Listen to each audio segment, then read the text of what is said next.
Welcome to Compassionate Las Vegas, the podcast. I'm your host, Will Rucker, and today, wow, we have such an important episode.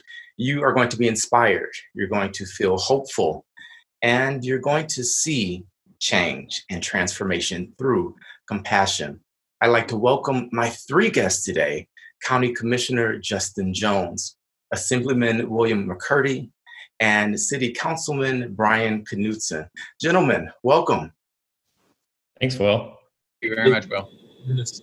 Absolutely. So I'm going to throw the first question out to the three of you, and it's simply this. How do you define compassion, and why is it important to you? I'll just jump right in.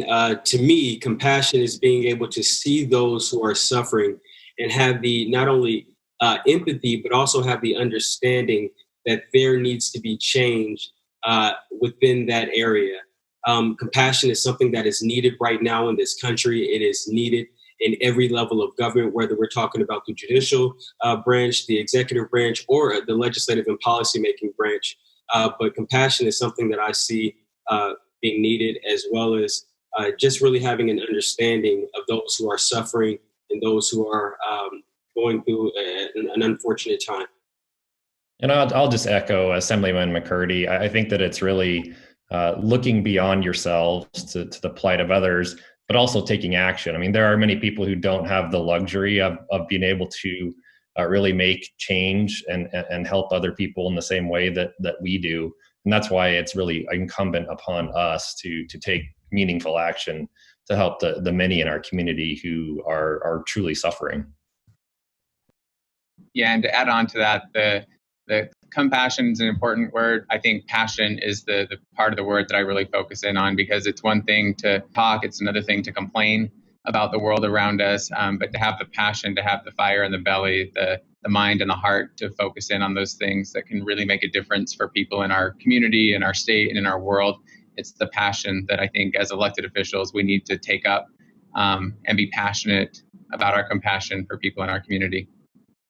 I love that. Passionate about compassion. And you absolutely demonstrate that, all three of you, in your work and in your lives just as human beings. So that's why you're here today. And I think that's going to get some really, really good conversation out of our time together. In a sentence or two, how do you envision the future of Las Vegas? Wow, I think that's a complicated question, try and distill it into one sentence. But I really think it comes down to thoughtful planning. I know the city of Las Vegas is going through their 2050 master plan process, as well as the county. I think it's really a matter of ensuring that we have the community of the future that we want, and that must include every member of our community from top to bottom. And so I think it's really thoughtfully thinking through what the next 30 years look like in our community.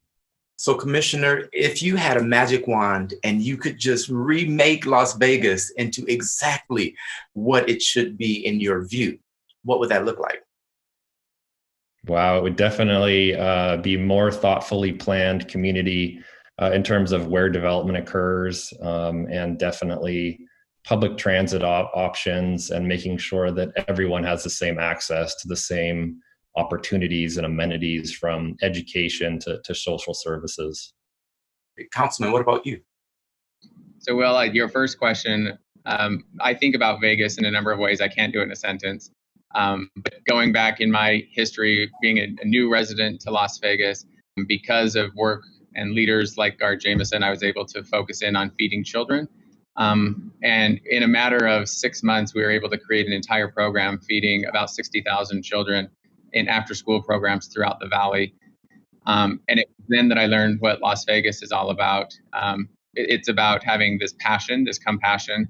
And Vegas will open up its doors. Southern Nevada will open up its doors for people who are passionate and want to make significant change. That's unlike anywhere else in the country where you're a small fish in a large fishbowl. Here, if you want to be a big fish and you want to make change, this is the place to do it. And so someone who I've been here for about 16 years now, I'm a little known quantity, but I've made friends and I learned how to find things that I'm passionate about and can make change. And in this role in particular, I see Vegas and Southern Nevada and the state of Nevada with a very bright future as long as we stay focused in on those things that are most important, which for, I think, those on this call is quality of life for everybody and equality for everybody. Yeah, I think you bring up such an important point to reiterate, which is really we can remake this city into whatever we envision because it's just that type of place. We're able to make the connections, and there aren't the institutions and pillars that kind of put the roadblocks up. So I think you're so spot on with saying that. So thank you. And Assemblyman McCurdy. Yes. And I'll just jump right in, and I echo the comments of both my colleagues. But I also see the future of Las Vegas in the county at large being one that is not only responsive, but also welcoming to all of our communities, no matter how you choose to live your life, no matter what color your skin, no matter how tall or short you are. I see the future of this county being one that is welcoming, one that is compassionate, one that is passionate about the change that needs to occur to address the needs of the people. So I would like to have a role in what the future of this county will look like. I am looking forward to working with my colleagues. And I know that if we are all able to step outside of ourselves and just focus on those who are most at risk and most in need, we will indeed create a county that is responsive to the people. And to go further, I think that there needs to be more sincerity coming from the halls and also the offices of power. Oftentimes we see folks get elected and they are worried about self. But with this group here with me on this screen, as well as many others that I've had an opportunity to get to know, we are seeing a shift in thought, and we are seeing vibrations go throughout this nation and throughout this state that want to be more involved with the improvement of the quality of life of the people. And once we tackle that, and once we're able to look forward and have the foresight to see where we're going, improving the economic situation, improving the social situation, improving the, I guess you would call it, the Maslow's hierarchy of needs, and making sure that we are meeting those needs. This county and this state will thrive in ways that we have never imagined. I'm glad you bring up Maslow, because last season we actually had someone on that talked about meeting those needs. I personally always turn that pyramid upside down and start with self-actualization, because I think out of that fulfilled self, you're able to be sincere, and then the other needs just flow. But that's another podcast. We'll do it at another time. So Commissioner Jones, I want to turn to you. As a former state senator and current county commissioner, what do you see as the most important legislative action that Las Vegas can take to be a more compassionate city and embody everything that Assemblyman just said? Well, I think that, like Assemblyman McCurdy said, and also Councilman Knudsen, this is really a place where regular people can step up to the plate and have stepped up to the plate to try and make a difference. I serve in the county commission. Our county commission chair previously served as the Speaker of the State Assembly, and going back in her life and her career, she started as a cocktail server, and that's really indicative of the people who really have worked hard in our community, stepping up and doing more.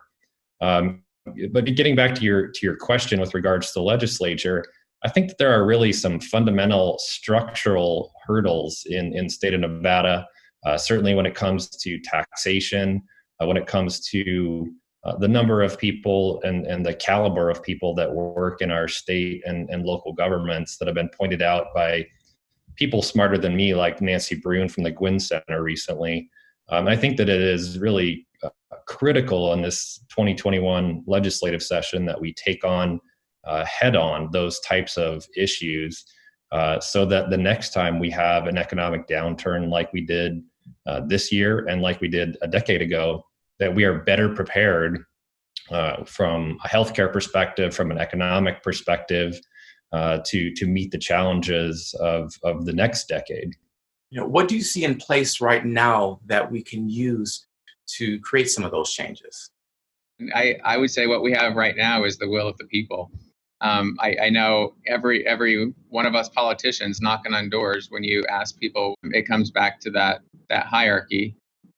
It's food, shelter. Mostly they're thinking about education for their children. They're thinking about how they're going to get to and from work for transportation. They're thinking about if they're going to have work. So I think the will of the people should guide what we're doing. The will of the people want to feel safe and secure in their homes. And we have the ability to do that. I think Commissioner Jones hits it spot on, is we have structural imbalances in our systems at the state level that don't allow us to fully fund education, that don't allow us to fully fund transportation, that don't allow us to diversify our economy to the expectation of our community. I think as people in positions of power, we need to take to heart what people are most afraid of and what they're most passionate about, and build a system and a structure that will allow them to be successful. So with these barriers that you're talking about, how do we shift them? How do we change them so that we can do the things that we envision?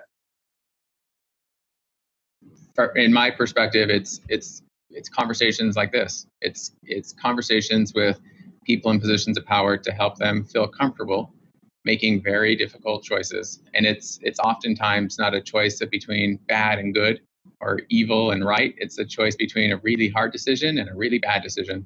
And you have to really balance out what is best for the community. I think if we think through how we protect quality of life for every individual, it's going to come down to those basic necessities: education, transportation, jobs. Those things provide for food and healthcare. And so we really need to be courageous and strong enough to stand up and say, this is what our community needs. And Nevada, it's time to change. Councilman, you are a trailblazer. So I'm fortunate that there's people that I can follow in. And it's always helpful to have someone you can follow. Yeah, I appreciate that. And one of the reasons I bring that up is because what we're doing right now requires someone with the courage to be sincere and authentic. And I love that you didn't make your orientation the central focus of your campaign, but you were very open from the very beginning and wanted people to know exactly who they were electing. So with that in mind, you're a father, you're a former consultant for the school district. You mentioned the will of the people being a force for good. What can we do as the city to make Las Vegas a more compassionate place? I think my first and foremost responsibility is to have strong relationships with the county and the state. Any one municipality, any one organization in the state just isn't strong enough to bear the burden of improving quality of life for everyone. We are an interconnected state of a variety of different jurisdictions and organizations that help prop people up.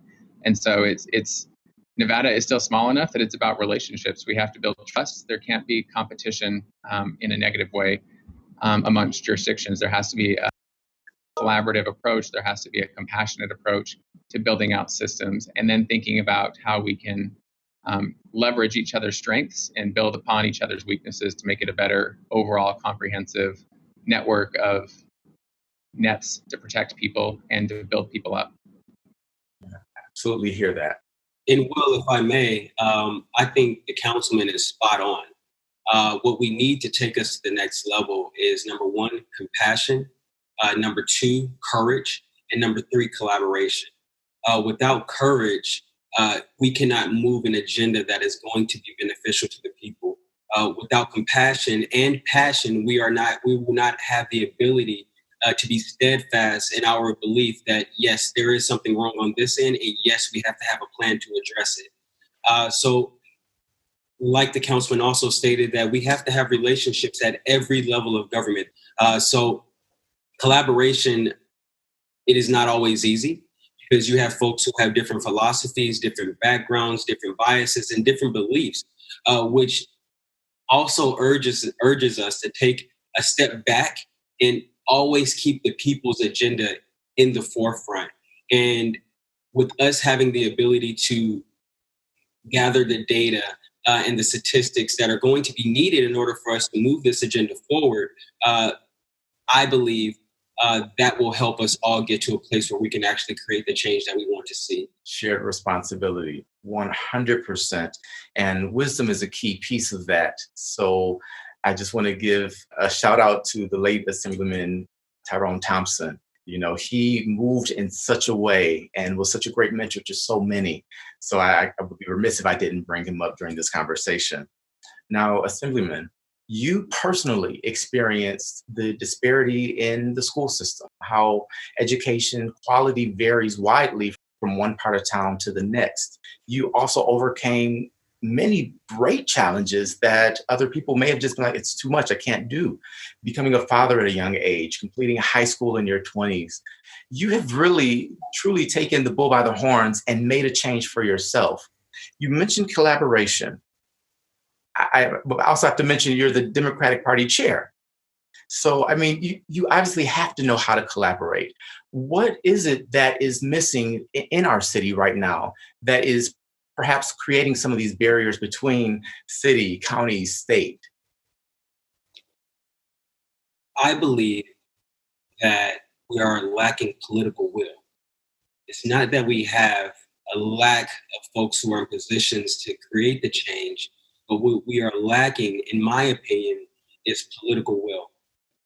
One thing that I notice is that we all have different districts, and some of the districts are more affluent than others, and it's kind of hard for folks who are in a comfortable situation to understand and also recognize the responsibility to make sure that we lift all boats. They say a rising tide lifts all boats, but how can we present a case when we are creating policy that will allow others who may come from a district that is not so underrepresented, that is not so underprivileged, to want to champion those causes? And that comes through education.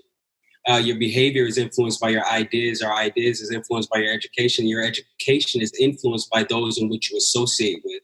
So having platforms like these, having honest conversations, having the ability to share in the understanding that we're not all doing good until we're all doing good. That's going to have to be something that we are unafraid to have a discussion about. In my district, what I realized very early on, especially now that we're in the time of COVID, is that before the COVID hit, we were already in my district at $25,000 annually per family. Whereas the rest of the state, or the rest of the county rather, was at about $56,000. So if you compile that with COVID, if you compile that with healthcare disparities, we have a crisis happening right here in our backyards. So I am very interested in working with our county commissioner, the People's Champ, Commissioner Jones, in alleviating some of these pressures that the families are feeling. The work is heavy, but I believe that many hands make for light work, which is why I believe with what the councilman said, that we have to all work together, city, state, and county, to make sure that we provide relief to those who are feeling the brunt of this economic disaster that we're in. Councilman Knudsen and I have been sort of banging our heads against the wall a bit in working on collaboration on the Southern Nevada Regional Planning Coalition, trying to just get everyone bought into the concept of working together on really regional needs and making sure that those needs are adequately expressed to the Nevada legislature, our leaders in Carson City. And like the Assemblyman said, I think this is really the right time to really take advantage of those relationships that we all have with our state leaders and come together in the next few months to address the absolutely critical needs that we have across Southern Nevada and to a certain extent across the state.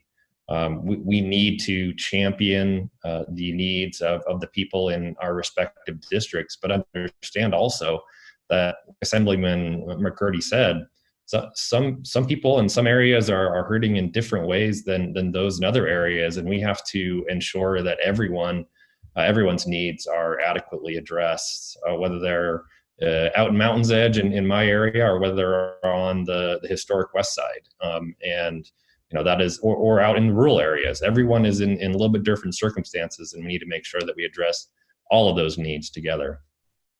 I think Assemblyman McCurdy was right on. Political will is the thing that'll move our community, our state forward. I would also add on to that is trust. For a lot of reasons, there's decades of mistrust amongst individuals and systems trust each other just like individuals do. And I learned a long time ago that trust is the first building block of everything else. Nothing else works unless you trust the person you're in the same room with.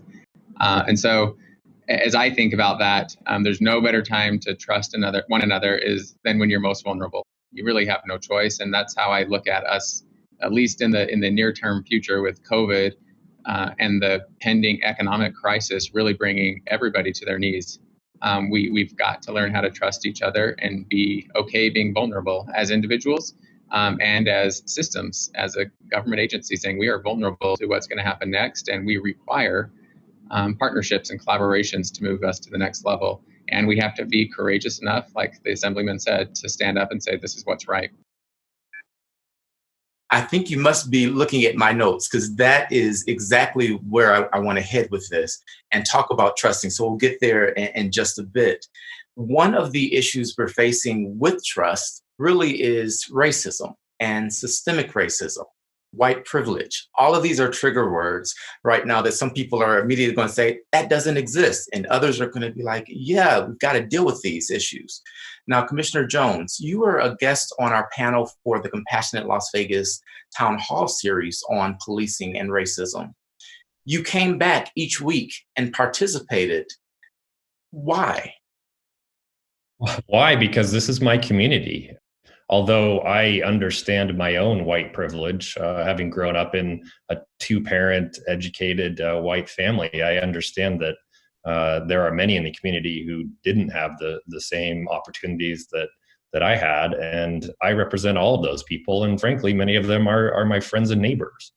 And so I can't do my job as a county commissioner, as any elected officials, without understanding where everyone is coming from. And so since that time of the prior conversations that we had, I've really dug even deeper in meeting with different groups, going out with Metro to understand their perspective, taking a part in some of the discussions that were had with regards to Byron Williams, who unfortunately died as a result of interactions with the police. And so I really am trying to understand everyone's perspective so that we can, again, come together with meaningful, thoughtful solutions so that we as a community can do the right thing.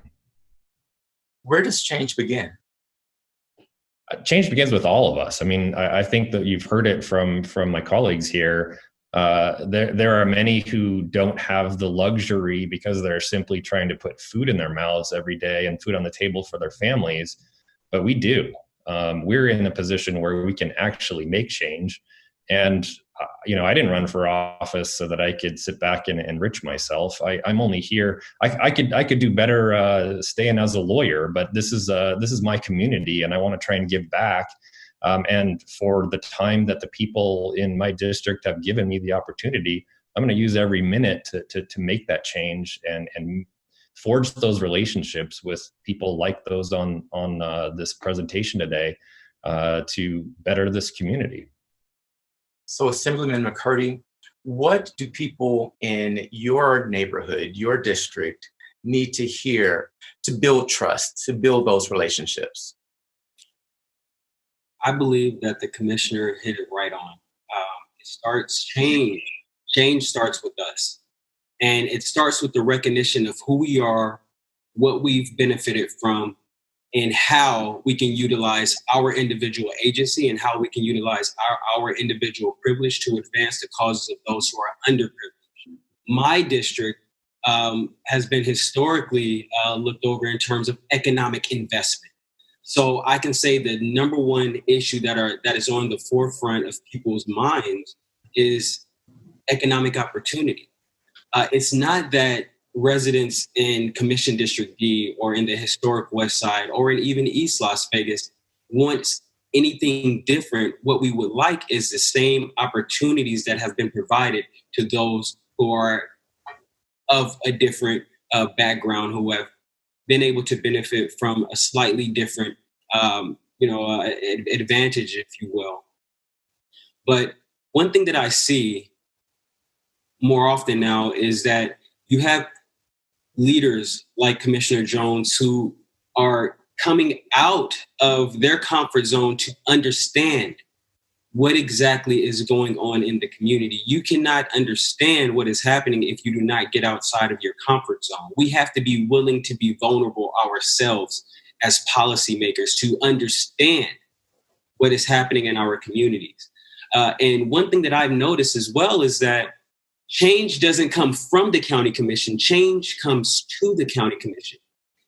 Commissioner Jones was a candidate and came to the county commission to make change. So change came to the county commission. And the only way that we're going to continue to make progress in terms of being responsive to the community is if we continue to have leaders who are willing to come to the seats of power to help educate folks who are currently there about the issues that are happening on the ground. You can't govern without being on the ground in the trenches with the people. It's not that difficult. Again, I will reiterate that it takes political courage. It takes political courage to stand up as a white male to say, hey, racism is real, is to recognize that, yes, I am a Black man. And yes, as a man, I have privilege, but being Black, it also puts me in a different category. And it also makes me vulnerable to systems and structures that have been created to keep people that look like me from being able to prosper fully in this great nation. Councilman, I want to bring you in on this because as a member of the LGBTQ community, you recognize what it's like to be marginalized. You've had to overcome experiences, even though you are a white male who has white male privilege, you still have that lived experience that connects you in a way that others may not be able to relate. Liberate Milwaukee, Liberate MKE noted 40% of Las Vegas' general budget was allocated to law enforcement. Studies show that increasing policing and prisons do not actually reduce violent crime. They don't actually improve the safety of communities. What are some things we can do perhaps to invest differently in our community to make it safer, to make it more equitable, and so that Black men aren't afraid when they do interact with police? So I think it's a great question and an observation that's true and honest.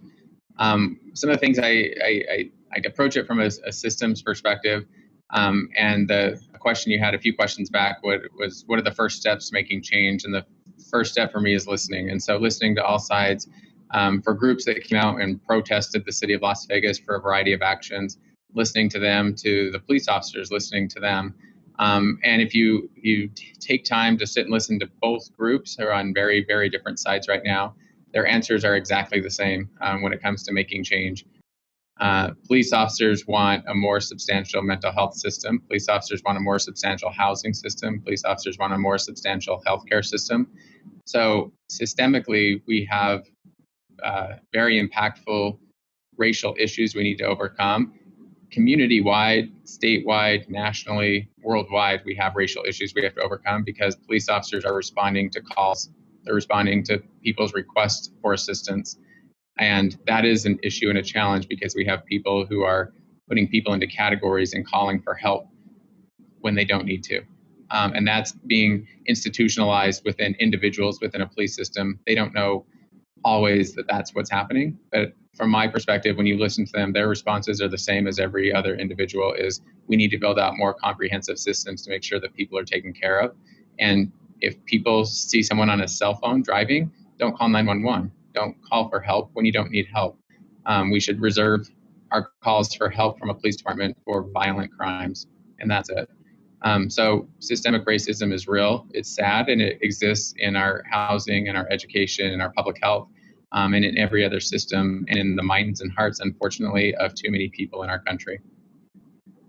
So we have 3 levels of government here, and that is, I think, a recipe where we can really create a plan, get an idea together. One thing that I'd like to bring to the table and have a conversation about is participatory budgeting. And so, in short, that means the community members actually have a voice in where their tax dollars go, how the city allocates its funds, how the state allocates funds. What are your thoughts on that? And is that something that this team here, I'll call you a team, is that something that you can bring to the table and make a reality? Well, I would say first off, Will, is understanding how the process works now versus what you're suggesting. And just so people understand, at least with regards to Metro's budget, Metro is a collaboration between the city and county.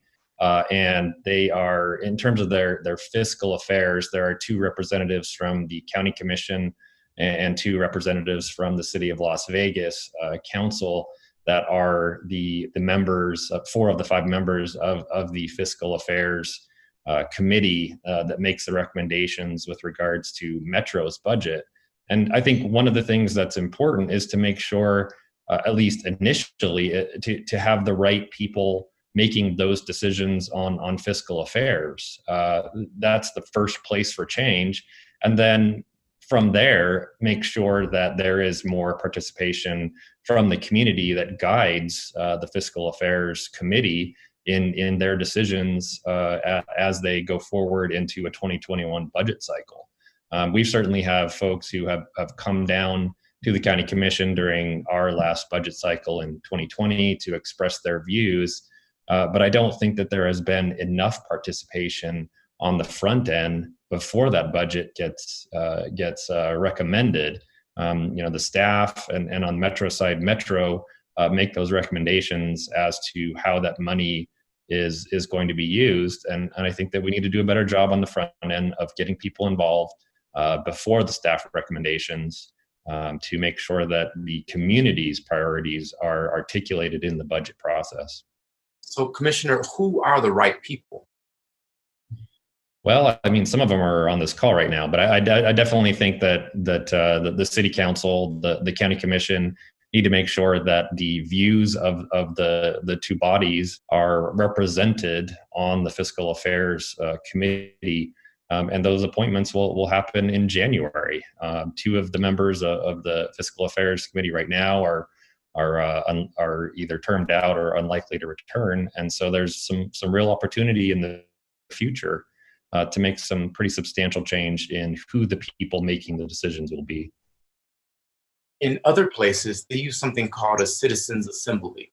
And in short, it's, we'll say 100 people that are representative of the demographics of that particular place. And they come together and decide policy and create this change we're talking about. Is that something that we could look at for Las Vegas, for the county, for the state? Well, I think you see a little bit of that in the Mayor's Multicultural Advisory Committee. This is really an opportunity between the sheriff and members of the community to get together and talk about some of the issues that are critical, at least in a law enforcement perspective. And so I think that can be a model for a broader conversation that is really focused around meaningful change, not just in the criminal justice space, but other issues that are intersectional from housing to education to economic diversification throughout our community. So I think that there are models from other jurisdictions and also some starting points here in Southern Nevada. And earlier you mentioned that it may appear that we're further apart than we are. On the subject of something like defund the police, what would happen if those 100 citizens who got together said, we want to defund the police and invest in other ways of community safety? What would you say to that? Well, I think that you've seen with Sheriff Lombardo, the perspective that he has taken, and I heard him say this well before the most recent Black Lives Matter protest, is the police here and other places have been foisted upon them many other responsibilities to address addiction, homelessness, mental health issues. And I think it's really time to take a step back, and we are taking a step back and really examining what other options there are. You've seen both before and since the Black Lives Matter protest movement, jurisdictions from Denver to Albuquerque to Eugene, Oregon, really refocus their funding priorities towards substance abuse, mental health, homeless issues, going to social workers or other types of workers who can address these issues in a better way than law enforcement can. And so I think there are really some common goals across the community, both from law enforcement, from the mental health community, and from the local government leaders to work together on this issue. And I would add just a couple of considerations on the first point. Challenging you, Will, is we have a citizen legislature, and they are representative of our community, and that's what they're tasked with, is developing that state budget. So distinguishing between what you're intending and what our citizen legislature is. And then to the commissioner's point around funding, it's great to say we want a fund a mental health care system, and I think everyone agrees with that, but we have fewer mental health care professionals per capita than anywhere else in the country, and we have to develop a system from ground up. So what do we do in the interim when we don't actually have a system that's there?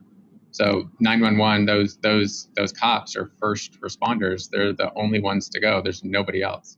It's unfortunate that there's been a lack of foresight for generations now in Nevada and throughout the country. I hear you. I'm glad that you bring that up. It's so vital that we fix the things that we can. We do have to have Band-Aids where we have to put Band-Aids. I mean, that's just the reality of things. How can we work together we'll do the Band-Aids. We know that we have to do that in process. But how do we work together to actually restore people's trust in our institutions? And more importantly, how do we restore that trust in each other on a systemic level?